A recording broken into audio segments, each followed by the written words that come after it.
Yo, what it do, y'all? It's Wayne back, man. Another vid, man. Today I want to talk about, is the NBA too talented, or is everybody just overreacting to the talent in the NBA? With the NBA becoming more and more, I guess, talented, as people say, people are starting to become more and more, unimpressed with the old era and the old ways of playing basketball. And in my opinion, I understand where they're coming from. I understand how they feel, but at the same time, I don't feel like the NBA is more talented. I just feel like it's just a little more loose. You could do a little bit more, and it's just rules and regulations have really changed the outcome of the games. As I do believe that if certain players had the certain spacing that the players nowadays do have, that we would see similar stats from back then if the spacing was the same and the defense was a little more lenient like they are today. Not lenient, but the rules on the defense are more strict, so in turn the defense has to be a little more lenient. I feel like we would see a lot of 20 plus per game scores, a lot of 30 plus per game scores that we didn't was able to see for real. Because I think if you give guys like, Michael Jordan, Kobe Bryant, Julius Erving, Clyde Drexler, you give guys like that any type of spacing, I feel like that they will look like all time. Michael Jordan and Kobe are already all time greats, but I feel like Clyde Drexler and Julius Erving be way higher on people's list. They got the same spacing and the same opportunities that these guys today have gotten. I feel like guys like Steve Francis, Corey Maggette, Brandon Jennings. I feel like those type of guards, score first type of guards, those guys would thrive in this era, of the NBA, the pace and space era. They would have all the space in the world, and it would be very, very easy for them to get downhill. Like Brandon Jennings is a very downhill guard, and especially after his injury, he slowed down a bit. But I feel like Brandon Jennings now, he gets injured, he still was very quick. He still had skill. So I feel like if he was able to play in the era where he had pace, space, able to get downhill still, and was able to, not worry about the defense for real, because the offense really holds the sword now. The defense doesn't. The defense can only do so much. So I feel like guys like him, if they were able to play in this era to where you could really put people on the island, you could just rock out, then man, it would be amazing. You know, Guys like Trey Burke, Ish Smith, crafty guards, shifty guards. It reminds me a lot of Darius Garland. Darius Garland reminds me of just the better version of them. And I feel like if those guys played in this era to where they had all the space in the world to just create for themselves or for others, and it would look crazy. Guys like a Darren Williams, man, it's so many small guards that if you put in this era that we're just able to consistently get downhill with all this space, then it would look amazing. Let me show you guys what I'm talking about. But even before that, we can talk about the Kobe's of the world. You give Kobe space on the block, for him to post up and see the defense and see what they're doing, read and react.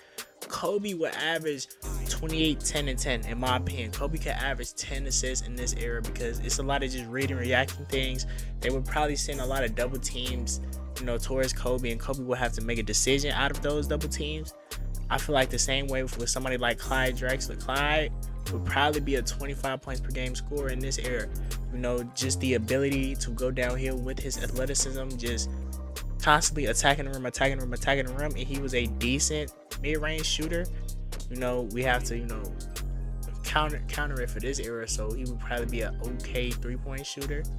It's so many like guys that just could get downhill back then, and I was just watching games. People like Charles Barkley could just get downhill. People like Julius could get downhill. Even Bill Russell was just able to get downhill so easily. And you put these guys in an era of space, then man, they would look really good. It's killing you. You see how clogged the paint is in this picture? You see how Pau Gasol is setting up down screen for a mid-range curl. And Andrew Bynum looks like he's trying to get position in the paint while doing that at the same time. And Kobe is the only person at the 3-point line for real. Everybody's in the paint. This is a normal play for 2000 basketball. This is a normal basketball play. This is day-to-day things that happens. No spacing whatsoever. If we would have saw this today in 2025, we would have been disgusted. We don't like when the center can't shoot. Imagine having multiple players on the court who can't shoot the basketball. People give Rudy Gobert a hard time because he can't shoot. And they say Anthony Edwards was limited. It wasn't enough space and this and that. Anthony Edwards can't do what he want to do. Kobe Bryant had to deal with that on a daily basis. So many players had to deal with this on a daily basis back in the 2000s. So when people like to mention efficiency, I really, it's whatever. Because you see what these guys had to go through. You see how these guys was playing basketball. Now let's look at a modern day offensive set. LeBron is getting a screen. He has a wide open lane. Nobody's in the paint. Everybody's spaced out on the outside. Everybody's able to shoot the basketball. I think talent-wise, yes, shooting has become a more sought-after skill. And I don't think that's because of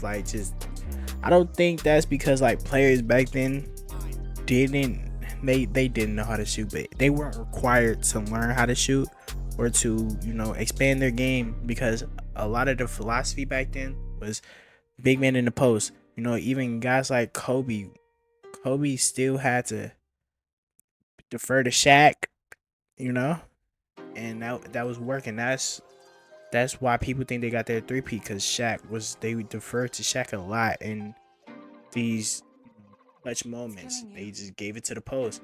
But that's Shaq, and a lot of people tried to find the next Shaq, and there was a lot of just useless post touches for post players, and they didn't need to learn how to shoot. But now, modern NBA, everybody needs to learn how to shoot. Everybody needs to know how to at least space the floor.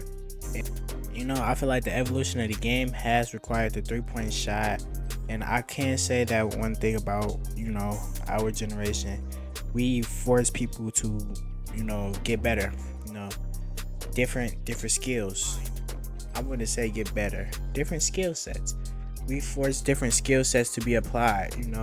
If we see a post player now, if he can't post fade away, hit a midi and stretch out to the 3 a little bit, I don't think he would be sufficient for this era. Guys like Jahlil Okafor was casted away because of his lack of just spacing, and just he wasn't a great defender also. And I feel like the Warriors, when they boomed, they came out and showed that 3-point shooting is a very efficient way of playing basketball. Off-ball movement, 5 out with the Houston Rockets and James Harden. It really revolutionized how we see basketball and how we play basketball today. So in conclusion, I don't think that we're necessarily just this ultra talented better, but I feel like we've adapted better practices and more efficient ways to score the basketball. I feel like guys aren't really IQ wise better. I feel like we're just playing the game differently, and in turn kind of playing it smarter, putting more points on the board. Some of the rules restricting the defense does allow for a lot of these unnecessary points, unnecessary free throws to be on the board. Let's just keep it a buck there. But at the same time, guys are actually playing the game just more efficiently. Just bend the rules if you have to, because if you can do that, then you can do that. And I feel like that if it works, it works, So I don't think that we're better. We're just playing the game more efficiently in, for our time, really. And yeah, if like, comment, subscribe, man, let's have a conversation, man. We ain't out, man. No, I just told you to subscribe. Go ahead, hit that Go ahead, hit that sub button for me, man. Turn on them notifications. Hey, we trying to grow. We trying to grow, man. You know, I'm gonna get more consistent with the vid output. But come on, man. Come on. Subscribe, bro. Subscribe.